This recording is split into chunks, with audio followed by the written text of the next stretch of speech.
Gates of Imagination presents The Call of Cthulhu by H.P. Lovecraft, read by Josh Greenwood, found among the papers of the late Francis Wayland Thurston of Boston.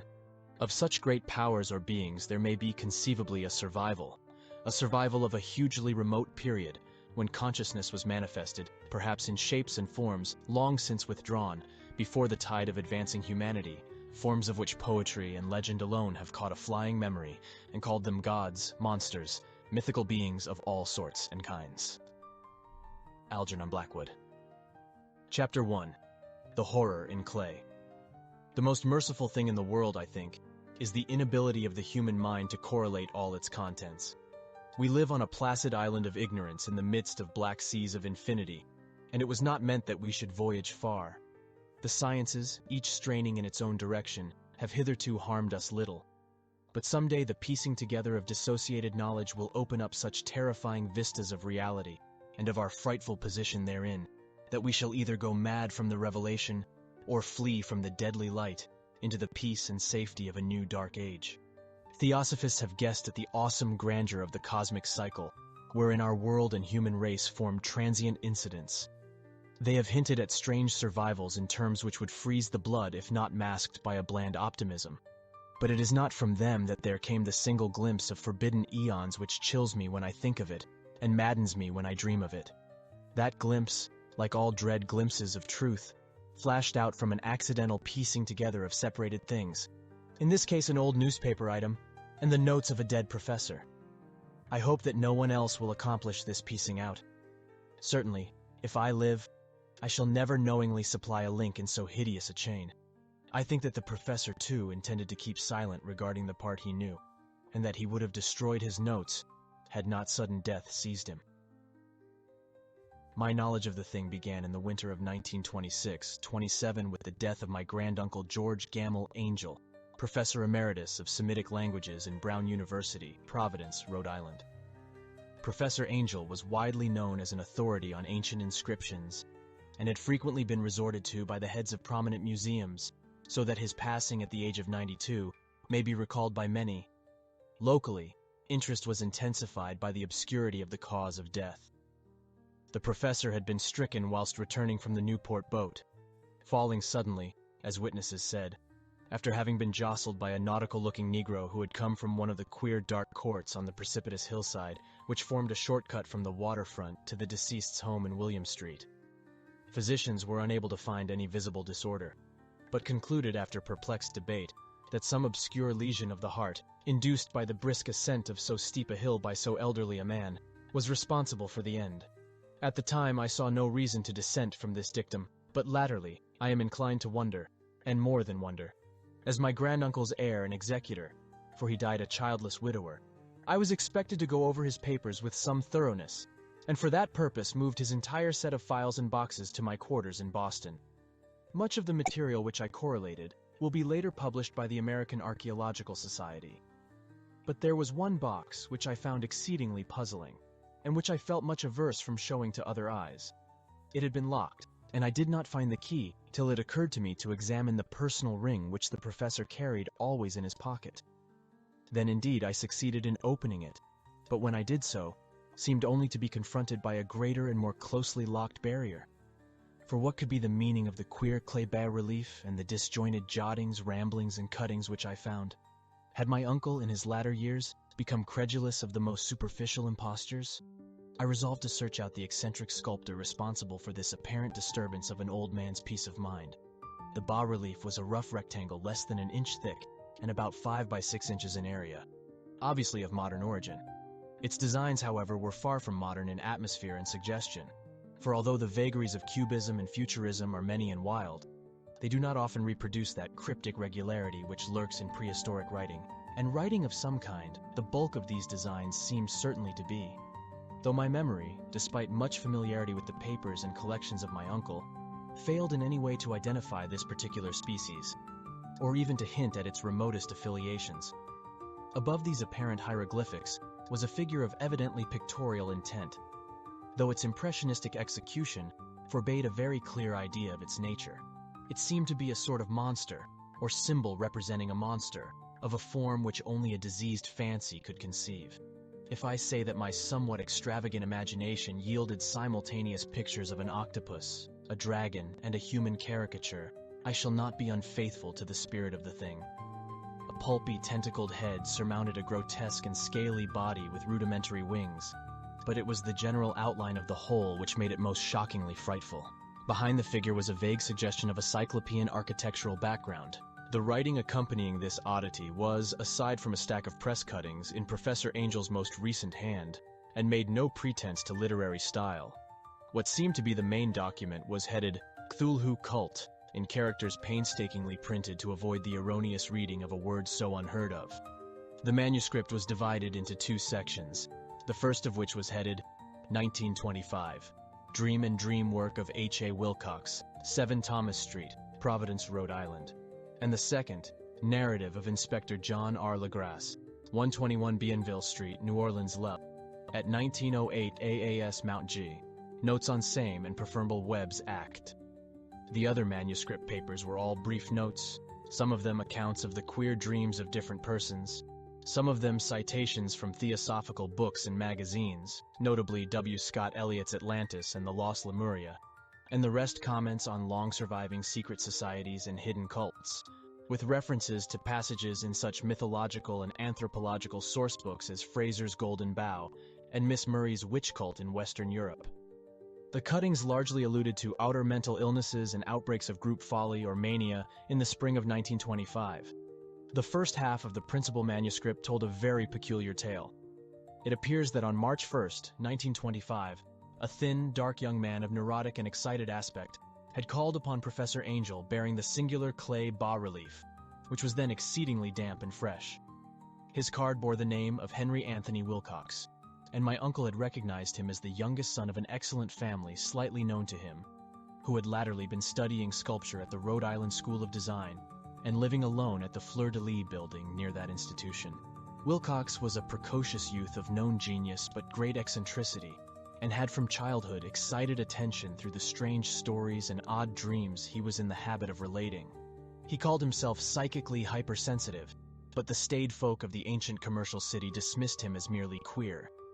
Never mingling much with his kind, he had dropped gradually from social visibility, and was now known only to a small group of aesthetes from other towns. Even the Providence Art Club, anxious to preserve its conservatism, had found him quite hopeless. On the occasion of the visit, ran the professor's manuscript, the sculptor abruptly asked for the benefit of his host's archaeological knowledge in identifying the hieroglyphics on the bas-relief.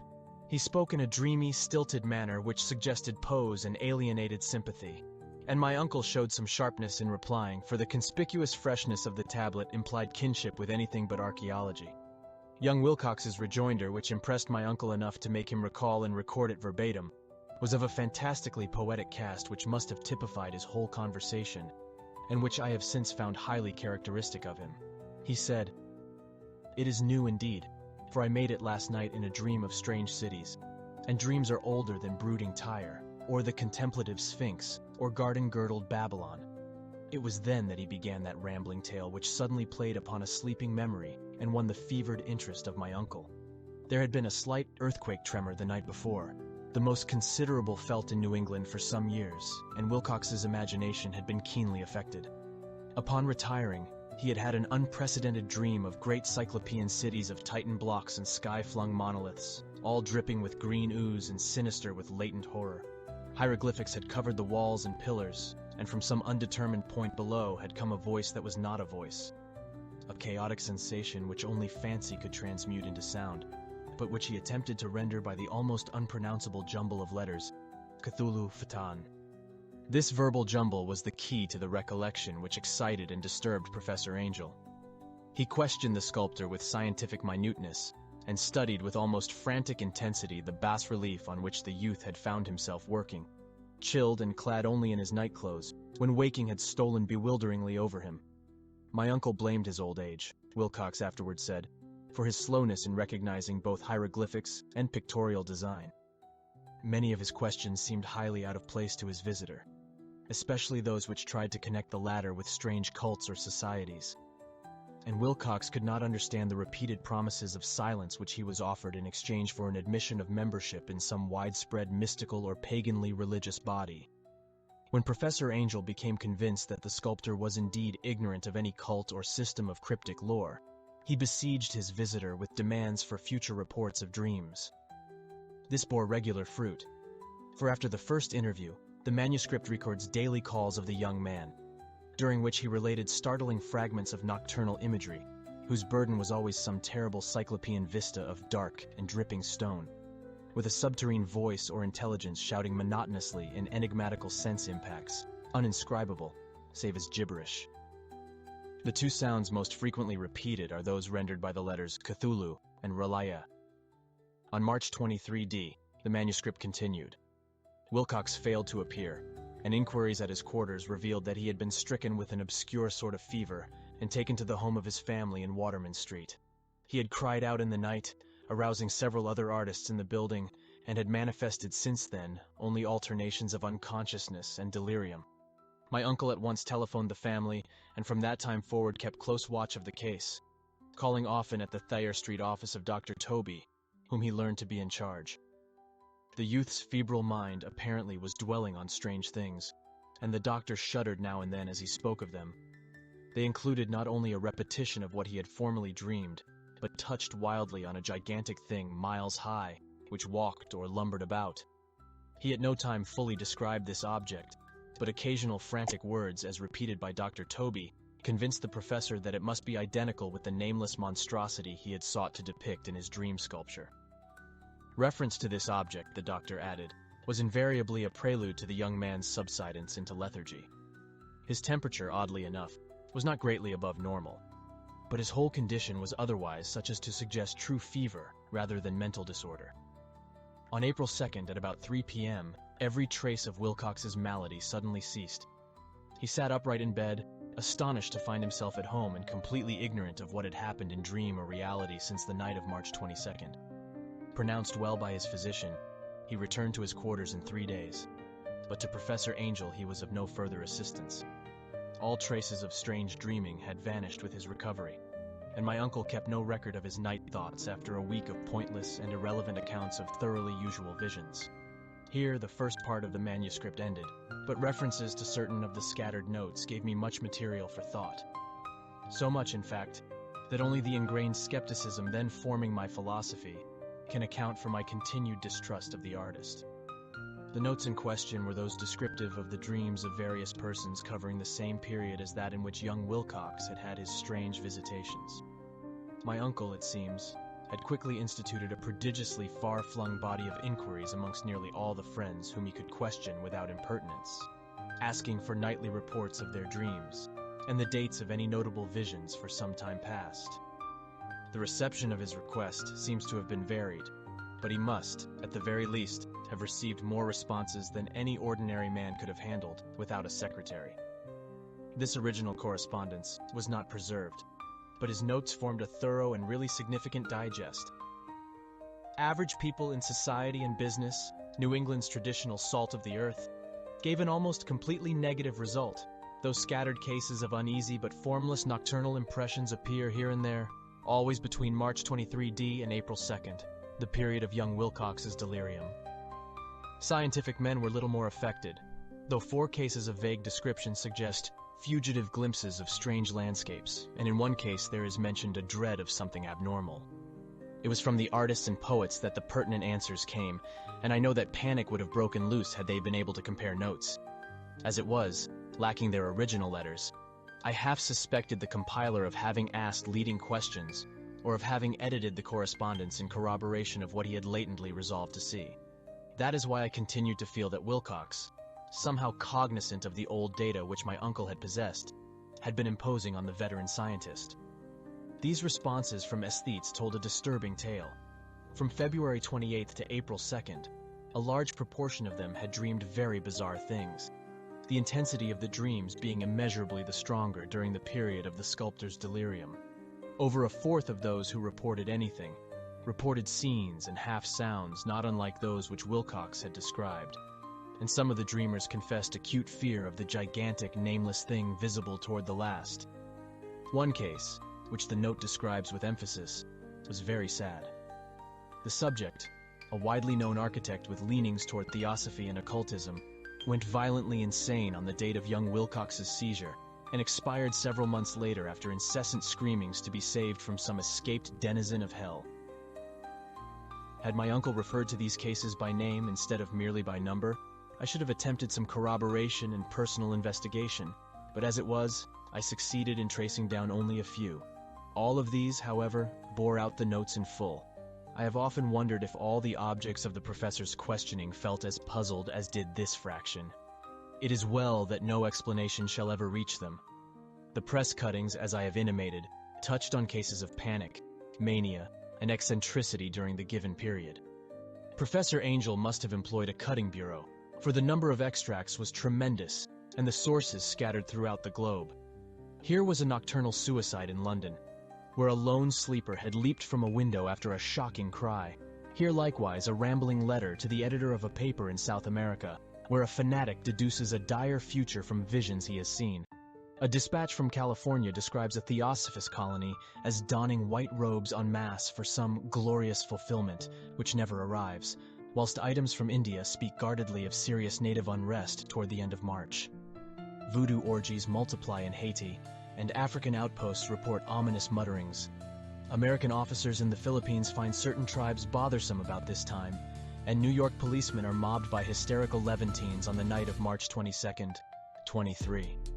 The west of Ireland, too, is full of wild rumor and legendary, and a fantastic painter named Ardois Bonneau hangs a blasphemous dream landscape in the Paris Spring Salon of 1926. And so numerous are the recorded troubles in insane asylums that only a miracle can have stopped the medical fraternity from noting strange parallelisms and drawing mystified conclusions. A weird bunch of cuttings, all told, and I can at this date scarcely envisage the callous rationalism with which I set them aside. But I was then convinced that young Wilcox had known of the older matters mentioned by the professor. Chapter 2. The Tale of Inspector Legrasse. The older matters which had made the sculptor's dream and bas-relief so significant to my uncle formed the subject of the second half of his long manuscript. Once before, it appears, Professor Angel had seen the hellish outlines of the nameless monstrosity, puzzled over the unknown hieroglyphics, and heard the ominous syllables which can be rendered only as Cthulhu. And all this in so stirring and horrible a connection that it is small wonder he pursued young Wilcox with queries and demands for data. The earlier experience had come in 1908, 17 years before, when the American Archaeological Society held its annual meeting in St. Louis. Professor Angel, as befitted one of his authority and attainments, had had a prominent part in all the deliberations, and was one of the first to be approached by the several outsiders who took advantage of the convocation to offer questions for correct answering and problems for expert solution.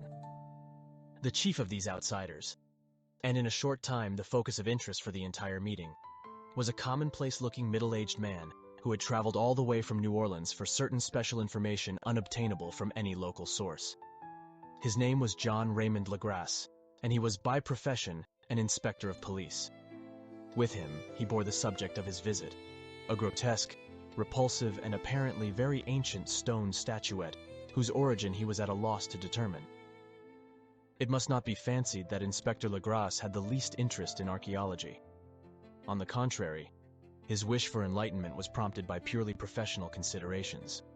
The statuette, idol, fetish, or whatever it was, had been captured some months before in the wooded swamps south of New Orleans during a raid on a supposed voodoo meeting, and so singular and hideous were the rites connected with it that the police could not but realize that they had stumbled on a dark cult totally unknown to them, and infinitely more diabolic than even the blackest of the African voodoo circles.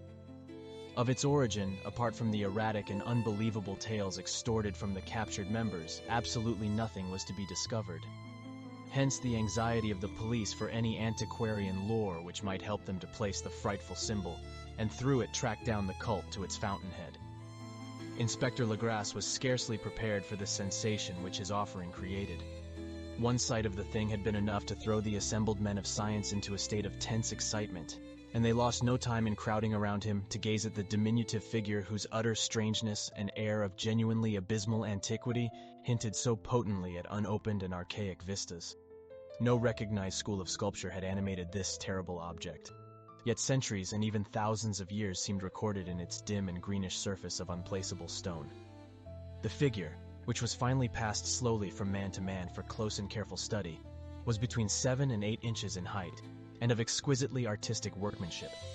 It represented a monster of vaguely anthropoid outline, but with an octopus-like head whose face was a mass of feelers, a scaly, rubbery-looking body, prodigious claws on hind and forefeet, and long, narrow wings behind. This thing, which seemed instinct with a fearsome and unnatural malignancy, was of a somewhat bloated corpulence, and squatted evilly on a rectangular block or pedestal covered with undecipherable characters. The tips of the wings touched the back edge of the block. The seat occupied the center, whilst the long, curved claws of the doubled-up, crouching hind legs gripped the front edge and extended a quarter of the way down toward the bottom of the pedestal. The cephalopod head was bent forward, so that the ends of the facial feelers brushed the backs of huge forepaws which clasped the croucher's elevated knees. The aspect of the whole was abnormally lifelike, and the more subtly fearful because its source was so totally unknown. Its vast, awesome, and incalculable age was unmistakable, yet not one link did it show with any known type of art belonging to civilization's youth, or indeed to any other time. Totally separate and apart, its very material was a mystery, for the soapy, greenish-black stone with its golden or iridescent flecks and striations resembled nothing familiar to geology or mineralogy. The characters along the base were equally baffling, and no member present, despite a representation of half the world's expert learning in this field, could form the least notion of even their remotest linguistic kinship. They, like the subject and material, belonged to something horribly remote and distinct from mankind as we know it. Something frightfully suggestive of old and unhallowed cycles of life in which our world and our conceptions have no part. And yet, as the members severally shook their heads and confessed defeat at the inspector's problem, there was one man in that gathering who suspected a touch of bizarre familiarity in the monstrous shape and writing, and who presently told with some diffidence of the odd trifle he knew. This person was the late William Channing Webb, professor of anthropology in Princeton University, and an explorer of no slight note.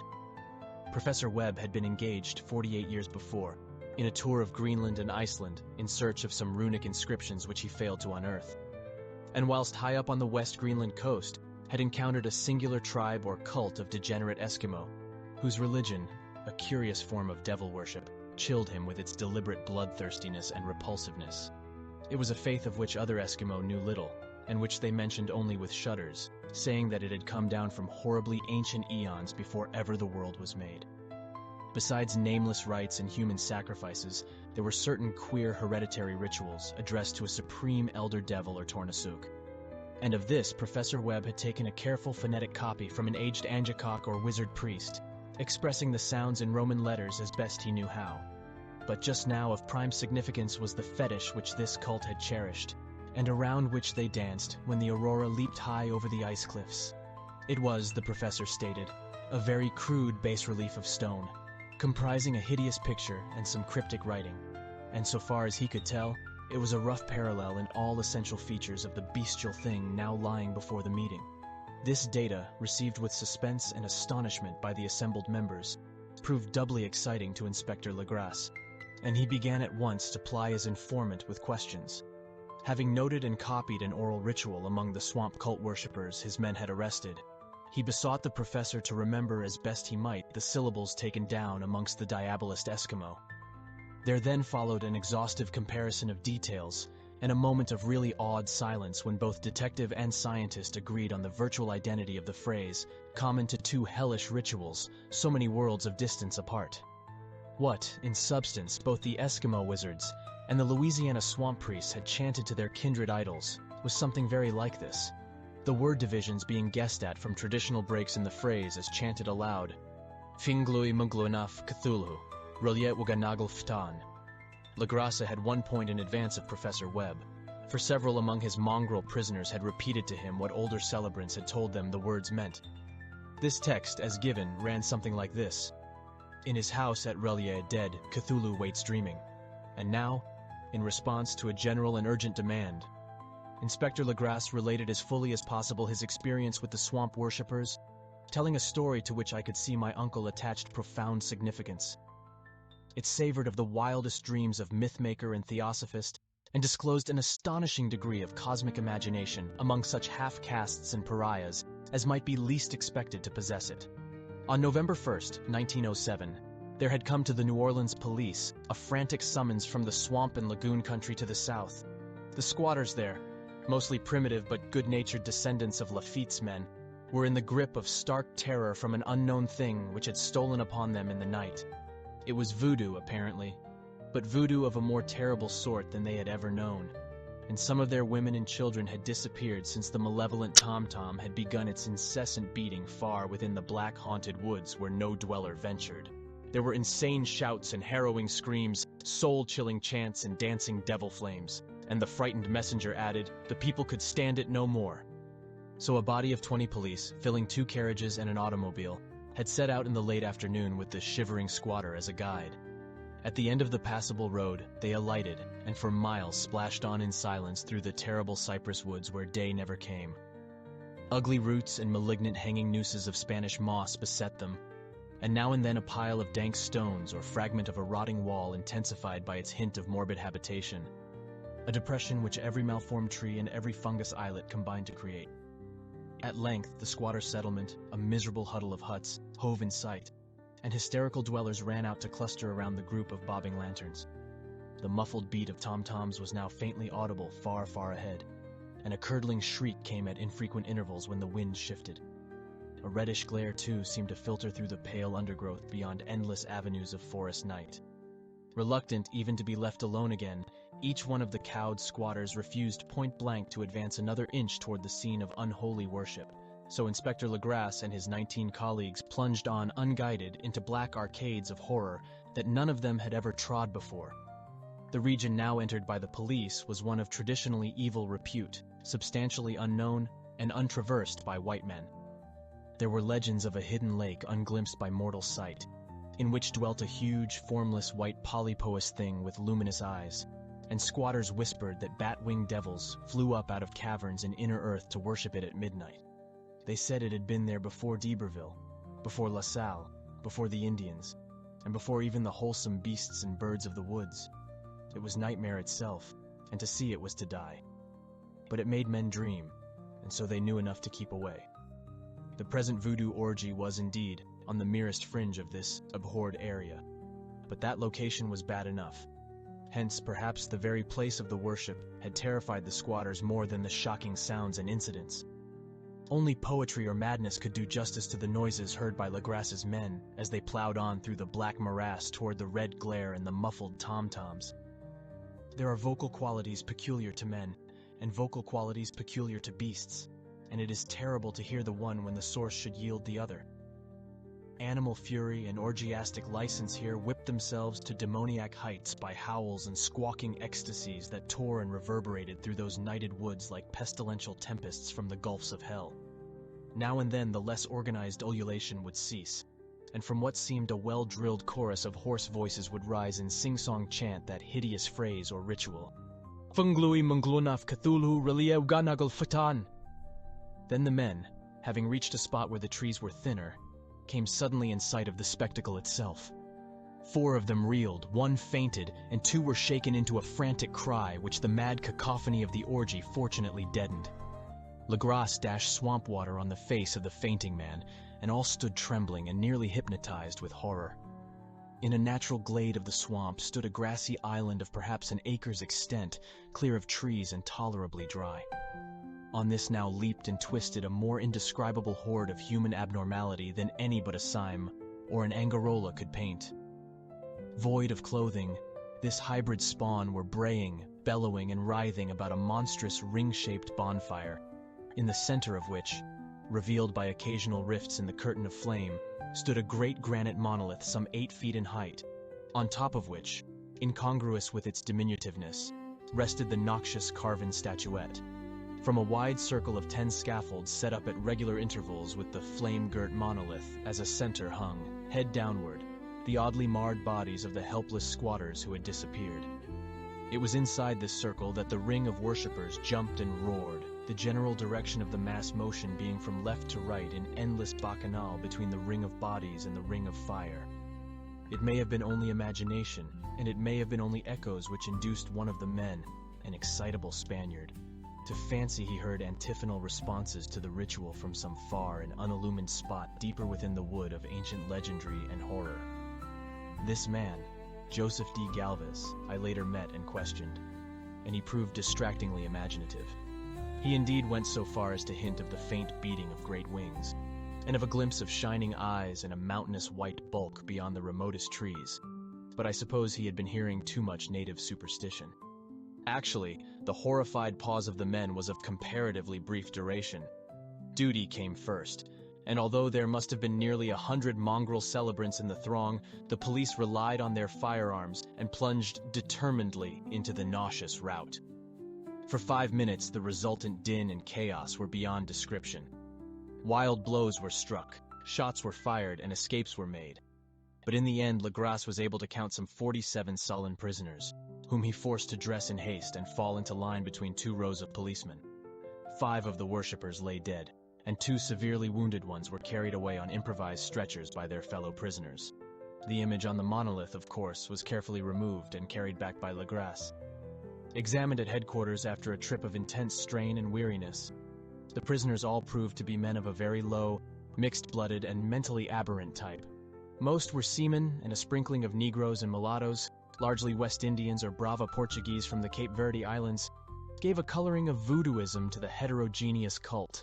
But before many questions were asked, it became manifest that something far deeper and older than Negro fetichism was involved. Degraded and ignorant as they were, the creatures held with surprising consistency to the central idea of their loathsome faith.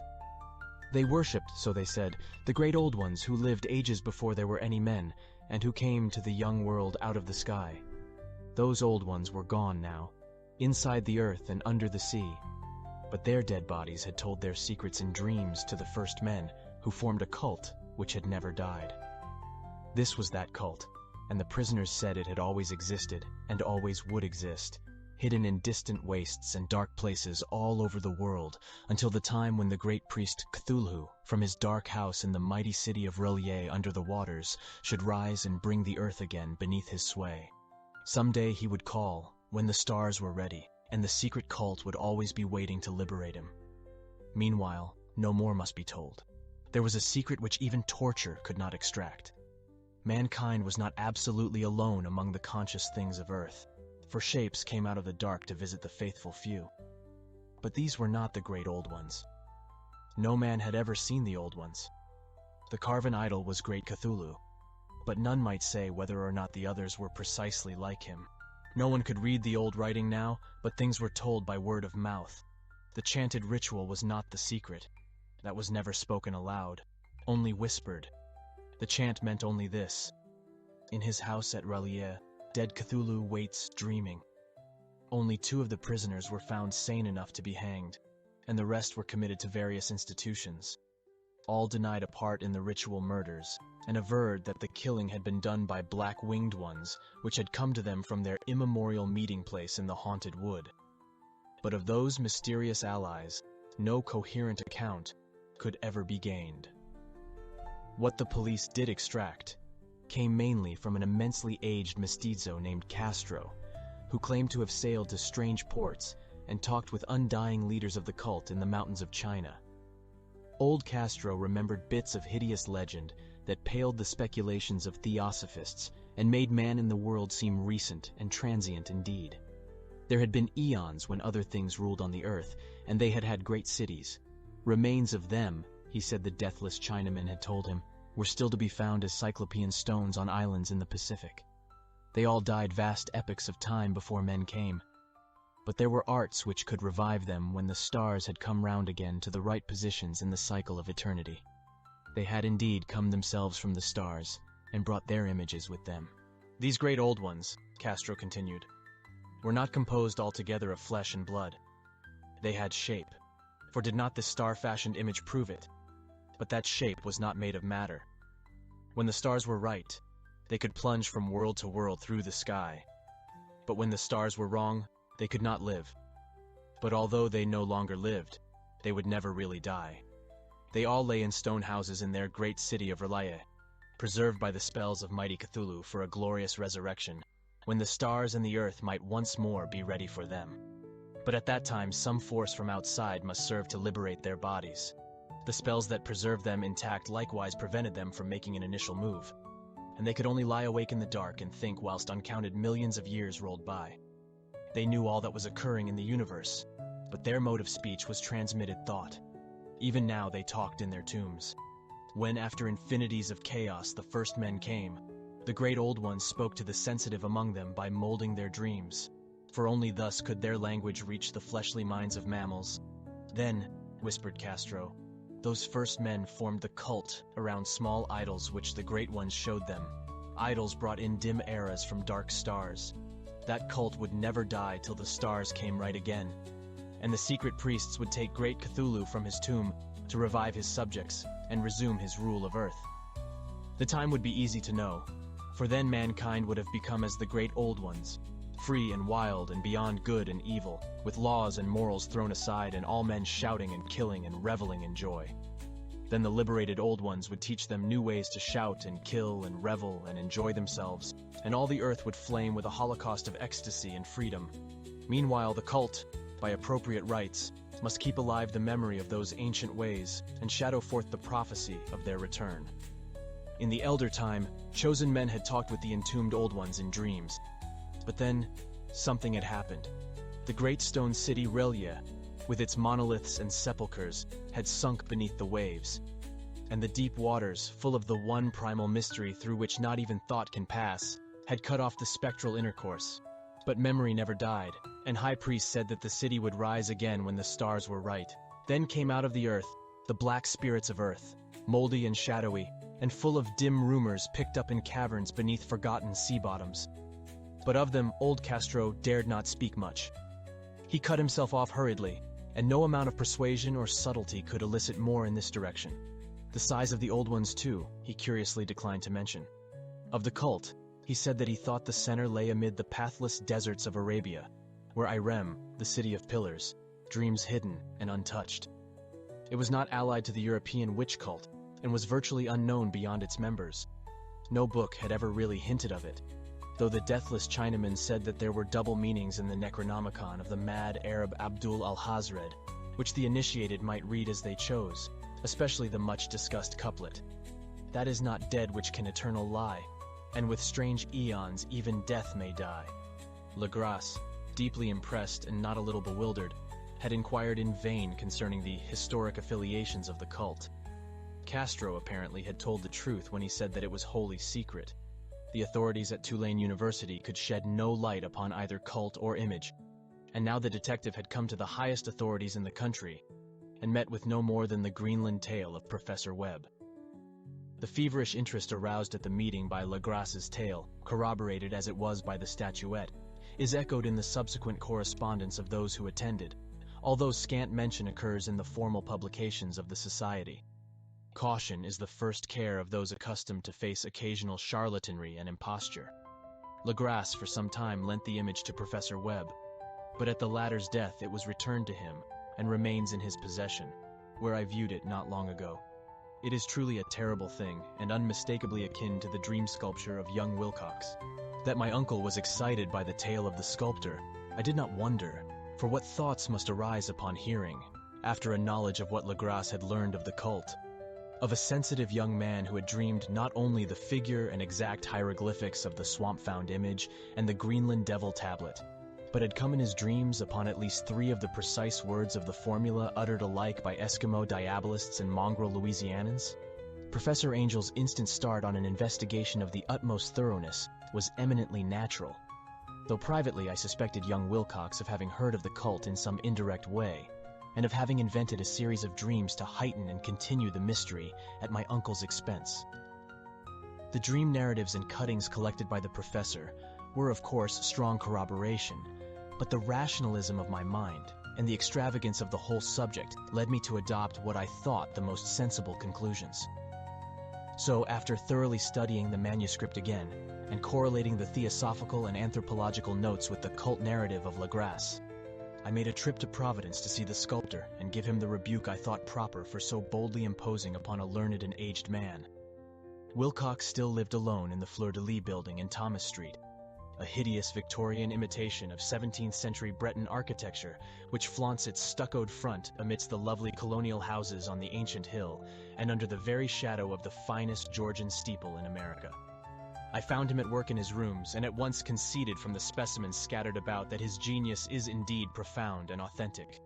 He will, I believe, sometime be heard from as one of the great decadents, for he has crystallized in clay and will one day mirror in marble those nightmares and fantasies which Arthur Machen evokes in prose, and Clark Ashton Smith makes visible in verse and in painting.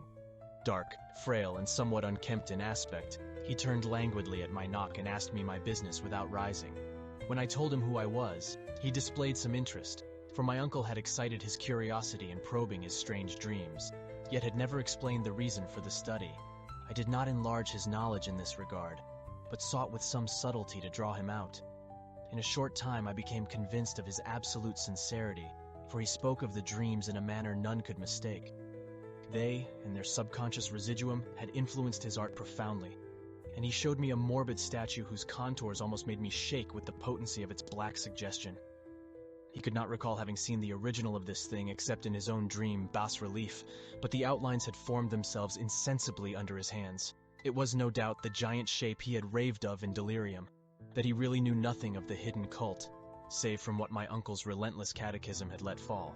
He soon made clear, and again I strove to think of some way in which he could possibly have received the weird impressions. He talked of his dreams in a strangely poetic fashion, making me see with terrible vividness the damp cyclopean city of slimy green stone, whose geometry he oddly said was all wrong, and hear with frightened expectancy the ceaseless half-mental calling from underground, Cthulhu Phtagen, Cthulhu Phtagen. These words had formed part of that dread ritual which told of dead Cthulhu's dream vigil in his stone vault at Relier, and I felt deeply moved despite my rational beliefs. Wilcox, I was sure, had heard of the cult in some casual way, and had soon forgotten it amidst the mass of his equally weird reading and imagining. Later, by virtue of its sheer impressiveness, it had found subconscious expression in dreams, in the bas-relief, and in the terrible statue I now beheld, so that his imposture upon my uncle had been a very innocent one. The youth was of a type, at once slightly affected and slightly ill-mannered, which I could never like. But I was willing enough now to admit both his genius and his honesty. I took leave of him amicably, and wish him all the success his talent promises. The matter of the cult still remained to fascinate me, and at times I had visions of personal fame from researches into its origin and connections. I visited New Orleans, talked with Legrasse and others of that old-time raiding party, saw the frightful image, and even questioned such of the mongrel prisoners as still survived. Old Castro, unfortunately, had been dead for some years. What I now heard so graphically at first hand, though it was really no more than a detailed confirmation of what my uncle had written, excited me afresh, for I felt sure that I was on the track of a very real, very secret, and very ancient religion whose discovery would make me an anthropologist of note. My attitude was still one of absolute materialism, as I wish it still were, and I discounted with almost inexplicable perversity the coincidence of the dream notes and odd cuttings collected by Professor Angel. One thing I began to suspect, and which I now fear I know, is that my uncle's death was far from natural.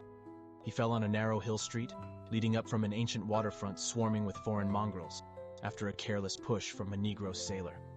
I did not forget the mixed blood and marine pursuits of the cult members in Louisiana, and would not be surprised to learn of secret methods and poison needles, as ruthless and as anciently known as the cryptic rites and beliefs. Legrasse and his men, it is true, have been let alone, but in Norway, a certain seaman who saw things is dead. Might not the deeper inquiries of my uncle after encountering the sculptor's data have come to sinister ears? I think Professor Angel died because he knew too much, or because he was likely to learn too much. Whether I shall go as he did remains to be seen, for I have learned much now. Chapter 3. The Madness from the Sea. If heaven ever wishes to grant me a boon, it will be a total effacing of the results of a mere chance which fixed my eye on a certain stray piece of shelf paper. It was nothing on which I would naturally have stumbled in the course of my daily round, for it was an old number of an Australian journal, the Sydney Bulletin for April 18th, 1925. It had escaped even the Cutting Bureau, which had at the time of its issuance been avidly collecting material for my uncle's research. I had largely given over my inquiries into what Professor Angel called the Cthulhu cult, and was visiting a learned friend in Paterson, New Jersey, the curator of a local museum and a mineralogist of note. Examining one day the reserve specimens roughly set on the storage shelves in a rear room of the museum, my eye was caught by an odd picture in one of the old papers spread beneath the stones. It was the Sydney Bulletin I have mentioned, for my friend has wide affiliations in all conceivable foreign parts, and the picture was a half-tone cut of a hideous stone image, almost identical with that which Legrasse had found in the swamp. Eagerly clearing the sheet of its precious contents, I scanned the item in detail, and was disappointed to find it of only moderate length. What it suggested, however, was of portentous significance to my flagging quest, and I carefully tore it out for immediate action. It read as follows: Mystery derelict found at sea, vigilant arrives with helpless armed New Zealand yacht in tow. One survivor and dead man found aboard. Tale of desperate battle and deaths at sea. Rescued seaman refuses particulars of strange experience. Odd idol found in his possession. Inquiry to follow. The Morris & Co. is freighter. Vigilant, bound from Valparaiso, arrived this morning at its wharf in Darling Harbor, having in tow the battled and disabled but heavily armed steam yacht Alert of Dunedin NZ, which was sighted April 12th in S latitude 34°21, W longitude 152°17, with one living and one dead man aboard. The Vigilant left Valparaiso March 25th, and on April 2nd was driven considerably south of her course by exceptionally heavy storms and monster waves. On April 12th, the derelict was sighted, and though apparently deserted, was found upon boarding to contain one survivor in a half-delirious condition, and one man who had evidently been dead for more than a week. The living man was clutching a horrible stone idol of unknown origin, about a foot in height, regarding whose nature authorities at Sydney University, the Royal Society, and the Museum in College Street all profess complete bafflement, and which the survivor says he found in the cabin of the yacht, in a small carved shrine of common pattern. This man, after recovering his senses, told an exceedingly strange story of piracy and slaughter. He is Gustav Johansen, a Norwegian of some intelligence, and had been second mate of the two-masted schooner Emma of Auckland, which sailed for Callao February 20th with a complement of 11 men. The Emma, he says, was delayed and thrown widely south of her course by the great storm of March 1st, and on March 22nd in S latitude 49°51, W longitude 128°34, encountered the Alert, manned by a queer and evil-looking crew of Kanakas and half-castes. Being ordered peremptorily to turn back, Captain Collins refused, whereupon the strange crew began to fire savagely and without warning upon the schooner with a peculiarly heavy battery of brass cannon forming part of the yacht's equipment. The Emma's men showed fight, says the survivor, and though the schooner began to sink from shots beneath the waterline, they managed to heave alongside their enemy and board her, grappling with the savage crew on the yacht's deck and being forced to kill them all, the number being slightly superior because of their particularly abhorrent and desperate, though rather clumsy mode of fighting. 3 of the Emma's men, including Captain Collins and First Mate Green, were killed, and the remaining 8 under Second Mate Johansen proceeded to navigate the captured yacht, going ahead in their original direction to see if any reason for their ordering back had existed. The next day, it appears, they raised and landed on a small island, although none is known to exist in that part of the ocean, and 6 of the men somehow died ashore, though Johansen is queerly reticent about this part of his story, and speaks only of their falling into a rock chasm. Later, it seems, he and one companion boarded the yacht and tried to manage her, but were beaten about by the storm of April 2nd. From that time till his rescue on the 12th, the man remembers little, and he does not even recall when William Bryden, his companion, died. Bryden's death reveals no apparent cause, and was probably due to excitement or exposure. Cable advices from Dunedin report that the Alert was well known there as an island trader, and bore an evil reputation along the waterfront. It was owned by a curious group of half-castes, whose frequent meetings and night trips to the woods attracted no little curiosity. And it had set sail in great haste just after the storm and earth tremors of March 1st. Our Auckland correspondent gives the Emma and her crew an excellent reputation, and Johansen is described as a sober and worthy man. The Admiralty will institute an inquiry on the whole matter beginning tomorrow, at which every effort will be made to induce Johansen to speak more freely than he has done hitherto. This was all, together with the picture of the hellish image. But what a train of ideas it started in my mind. Here were new treasuries of data on the Cthulhu cult, and evidence that it had strange interests at sea as well as on land. What motive prompted the hybrid crew to order back the Emma as they sailed about with their hideous idol? What was the unknown island on which 6 of the Emma's crew had died, and about which the mate Johansen was so secretive? What had the Vice Admiralty's investigation brought out, and what was known of the noxious cult in Dunedin? And most marvelous of all, what deep and more than natural linkage of dates was this which gave a malign and now undeniable significance to the various turns of events so carefully noted by my uncle? March 1st, our February 28th according to the international dateline, the earthquake and storm had come. From Dunedin, the Alert and her noisome crew had darted eagerly forth as if imperiously summoned, and on the other side of the earth poets and artists had begun to dream of a strange, dank cyclopean city, whilst a young sculptor had molded in his sleep the form of the dreaded Cthulhu. March 23, the crew of the Emma landed on an unknown island and left 6 men dead. And on that date, the dreams of sensitive men assumed a heightened vividness and darkened with dread of a giant monster's malign pursuit, whilst an architect had gone mad and a sculptor had lapsed suddenly into delirium.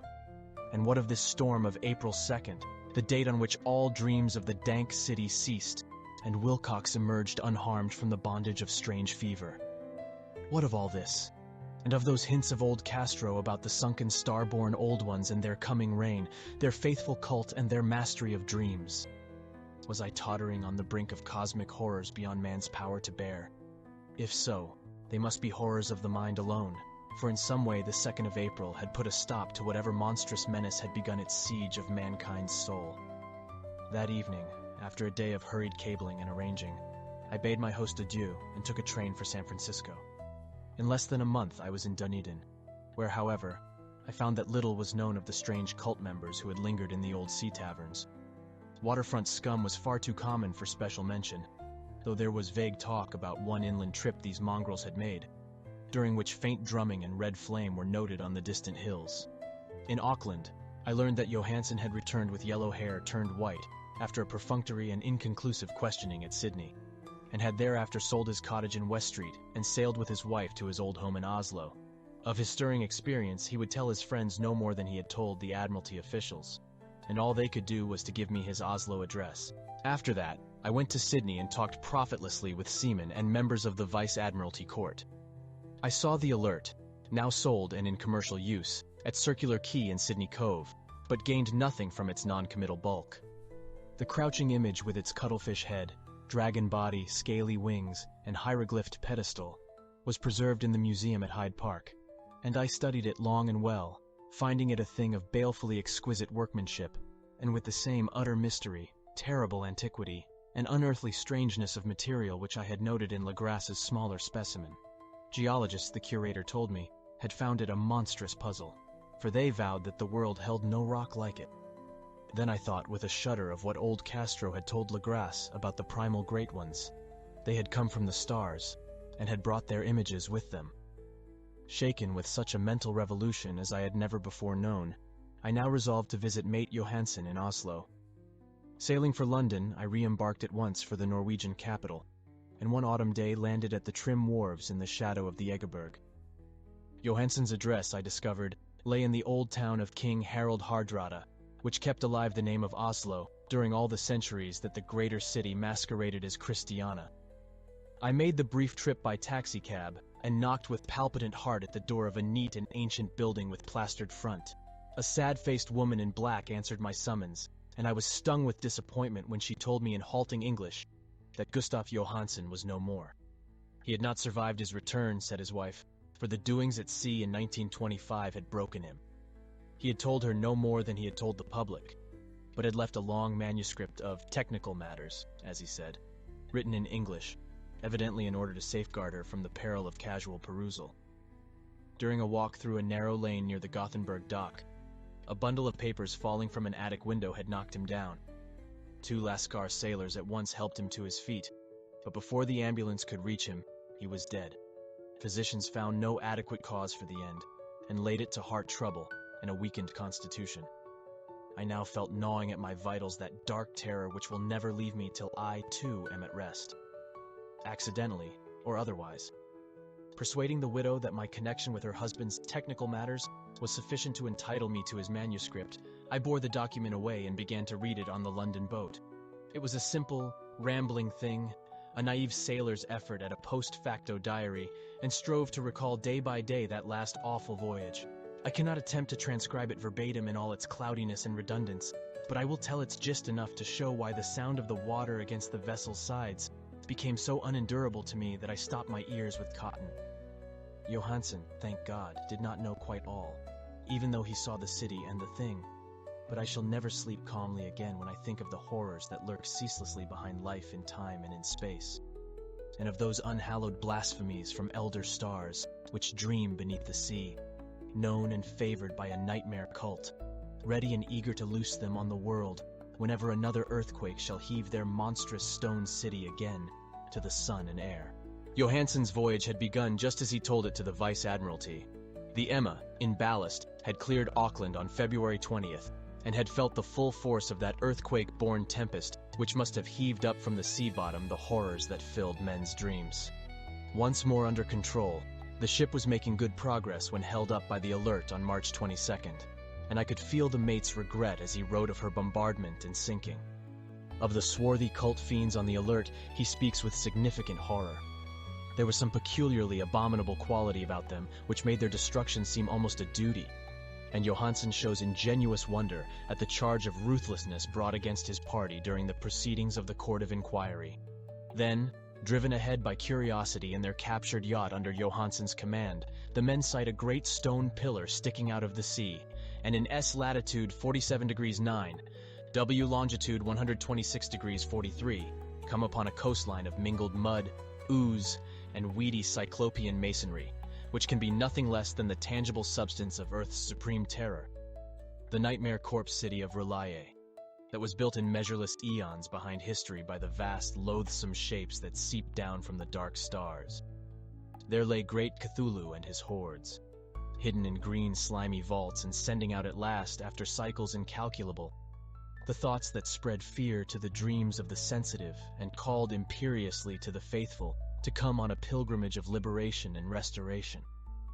All this Johansen did not suspect, but God knows he soon saw enough.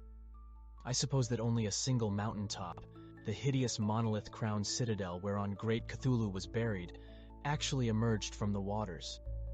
When I think of the extent of all that may be brooding down there, I almost wish to kill myself forthwith. Johansen and his men were awed by the cosmic majesty of this dripping Babylon of elder demons, and must have guessed without guidance that it was nothing of this or of any sane planet. Awe at the unbelievable size of the greenish stone blocks, at the dizzying height of the great carven monolith, and at the stupefying identity of the colossal statues and bas-reliefs with the queer image found in the shrine on the Alert, is poignantly visible in every line of the mate's frightened description. Without knowing what futurism is like, Johansen achieved something very close to it when he spoke of the city. For instead of describing any definite structure or building, he dwells only on broad impressions of vast angles and stone surfaces. Surfaces too great to belong to anything right or proper for this earth, and impious with horrible images and hieroglyphs. I mention his talk about angles because it suggests something Wilcox had told me of his awful dreams. He had said that the geometry of the dream place he saw was abnormal, non-Euclidean, and loathsomely redolent of spheres and dimensions apart from ours. Now, an unlettered seaman felt the same thing whilst gazing at the terrible reality. Johansen and his men landed at a sloping mudbank on this monstrous acropolis and clambered slipperily up over Titan oozy blocks which could have been no mortal staircase. The very sun of heaven seemed distorted when viewed through the polarizing miasma welling out from this sea-soaked perversion, and twisted menace and suspense lurked leeringly in those crazily elusive angles of carven rock where a second glance showed concavity after the first showed convexity. Something very like fright had come over all the explorers before anything more definite than rock and ooze and weed was seen. Each would have fled had he not feared the scorn of the others, and it was only half-heartedly that they searched, vainly, as it proved, for some portable souvenir to bear away. It was Rodriguez the Portuguese who climbed up the foot of the monolith and shouted of what he had found. The rest followed him, and looked curiously at the immense carved door with the now familiar squid dragon bas-relief. It was, Johansen said, like a great barn door, and they all felt that it was a door because of the ornate lintel, threshold, and jambs around it. though they could not decide whether it lay flat like a trap door or slantwise like an outside cellar door. As Wilcox would have said, the geometry of the place was all wrong. One could not be sure that the sea and the ground were horizontal, hence the relative position of everything else seemed phantasmally variable. Bryden pushed at the stone in several places without result. Then Donovan felt over it delicately around the edge, pressing each point separately as he went. He climbed interminably along the grotesque stone molding. That is, one would call it climbing if the thing was not after all horizontal, and the men wondered how any door in the universe could be so vast. Then, very softly and slowly, the acre great panel began to give inward at the top, and they saw that it was balanced. Donovan slid or somehow propelled himself down or along the jamb and rejoined his fellows, and everyone watched the queer recession of the monstrously carven portal. In this fantasy of prismatic distortion, it moved anomalously in a diagonal way, so that all the rules of matter and perspective seemed upset. The aperture was black with a darkness almost material. That tenebrousness was indeed a positive quality, for it obscured such parts of the inner walls as ought to have been revealed, and actually burst forth like smoke from its eon-long imprisonment, visibly darkening the sun as it slunk away into the shrunken and gibbous sky on flapping membranous wings. The odor arising from the newly opened depths was intolerable, and at length the quick-eared Hawkins thought he heard a nasty slopping sound down there. Everyone listened, and everyone was listening still, when it lumbered slobberingly into sight, and gropingly squeezed its gelatinous green immensity through the black doorway into the tainted outside air of that poisoned city of madness. Poor Johansen's handwriting almost gave out when he wrote of this. Of the 6 men who never reached the ship, he thinks 2 perished of pure fright in that accursed instant. The thing cannot be described. There is no language for such abysms of shrieking and immemorial lunacy, such eldritch contradictions of all matter, force, and cosmic order. A mountain walked or stumbled. God! What wonder that across the earth a great architect went mad, and poor Wilcox raved with fever in that telepathic instant. The thing of the idols, the green, sticky spawn of the stars, had awaked to claim his own. The stars were right again, and what an age-old cult had failed to do by design, a band of innocent sailors had done by accident. After vigintillions of years, great Cthulhu was loose again, and ravening for delight. 3 men were swept up by the flabby claws before anybody turned. God rest them, if there be any rest in the universe. They were Donovan, Guerrera, and Angstrom. Parker slipped as the other 3 were plunging frenziedly over endless vistas of green-crusted rock to the boat, and Johansen swears he was swallowed up by an angle of masonry which shouldn't have been there. An angle which was acute, but behaved as if it were obtuse. So only Bryden and Johansen reached the boat, and pulled desperately for the alert, as the mountainous monstrosity flopped down the slimy stones and hesitated floundering at the edge of the water. Steam had not been suffered to go down entirely, despite the departure of all hands for the shore, and it was the work of only a few moments of feverish rushing up and down between wheel and engines to get the alert underway. Slowly, amidst the distorted horrors of that indescribable scene, she began to churn the lethal waters, whilst on the masonry of that charnel shore that was not of earth, the Titan thing from the stars slavered and gibbered like Polypheme cursing the fleeing ship of Odysseus. Then, bolder than the storied Cyclops, great Cthulhu slid greasily into the water and began to pursue with vast wave-raising strokes of cosmic potency. Bryden looked back and went mad, laughing shrilly as he kept on laughing at intervals till death found him one night in the cabin, whilst Johansen was wandering deliriously. But Johansen had not given out yet. Knowing that the thing could surely overtake the alert until steam was fully up, he resolved on a desperate chance, and setting the engine for full speed, ran lightning-like on deck and reversed the wheel. There was a mighty eddying and foaming in the noisome brine, and as the steam mounted higher and higher, the brave Norwegian drove his vessel head-on against the pursuing jelly, which rose above the unclean froth like the stern of a demon galleon. The awful squid head with writhing feelers came nearly up to the bowsprit of the sturdy yacht, but Johansen drove on relentlessly. There was a bursting, as of an exploding bladder, a slushy nastiness, as of a cloven sunfish, a stench as of 1,000 opened graves, and a sound that the chronicler would not put on paper. For an instant the ship was befouled by an acrid and blinding green cloud, and then there was only a venomous seething astern, where, God in heaven, The scattered plasticity of that nameless sky spawn was nebulously recombining in its hateful original form, whilst its distance widened every second as the alert gained impetus from its mounting steam. That was all. After that, Johansen only brooded over the idol in the cabin and attended to a few matters of food for himself and the laughing maniac by his side. He did not try to navigate after the first bold flight, for the reaction had taken something out of his soul.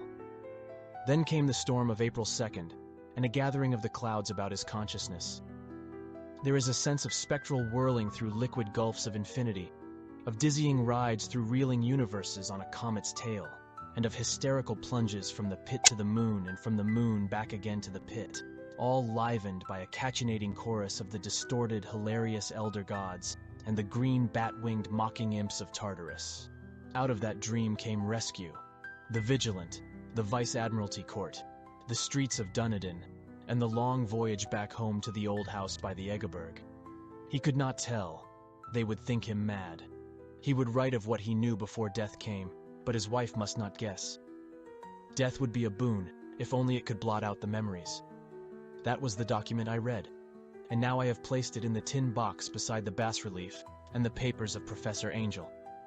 With it shall go this record of mine, this test of my own sanity, wherein is pieced together that which I hope may never be pieced together again.